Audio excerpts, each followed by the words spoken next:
Aiden looked at his phone screen, the blue light reflecting in his tired eyes.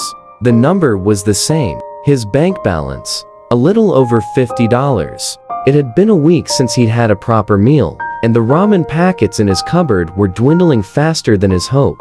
It wasn't that he was lazy. He had 3 part-time jobs: a barista in the mornings, a cashier at a grocery store in the afternoons, and a delivery driver in the evenings. His days were a blur of caffeine, customer service, smiles, and the constant hum of a struggling engine. But every cent he earned seemed to disappear as soon as it arrived, swallowed by a looming mountain of bills.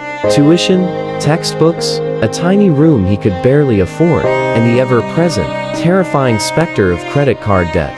He felt like he was running on a treadmill, sprinting as hard as he could, only to remain in the same suffocating spot. His friends would talk about going out for movies or a new restaurant, and he'd smile and make an excuse, a small, hollow lie. The shame was a tight knot in his stomach, a secret he guarded fiercely. He couldn't tell them the truth that the price of a movie ticket was the cost of his next meal, and a single coffee shop outing was a luxury he couldn't even dream of. One night, sitting in his car with the engine off to save gas, he broke down. The weight of it all was too much. The constant stress, the fear of the future, the feeling of being a failure. He thought of his parents, who had sacrificed so much to give him this chance at a better life. The guilt was a heavy blanket, a reminder that he was failing them too. He took a deep breath, the cold night air stinging his lungs. The $50 in his account felt like an impossible obstacle.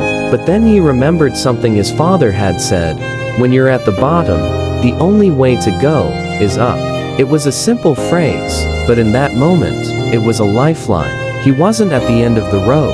He was at a fork. He pulled out his notebook and a worn-out pen. Instead of thinking about the mountain of debt, he started writing down a new plan. He'd find a way to make it through. He'd sell his old video games, create a budget that was stricter than any he'd ever attempted, and start looking for small freelance jobs he could do online. He wouldn't ask for help.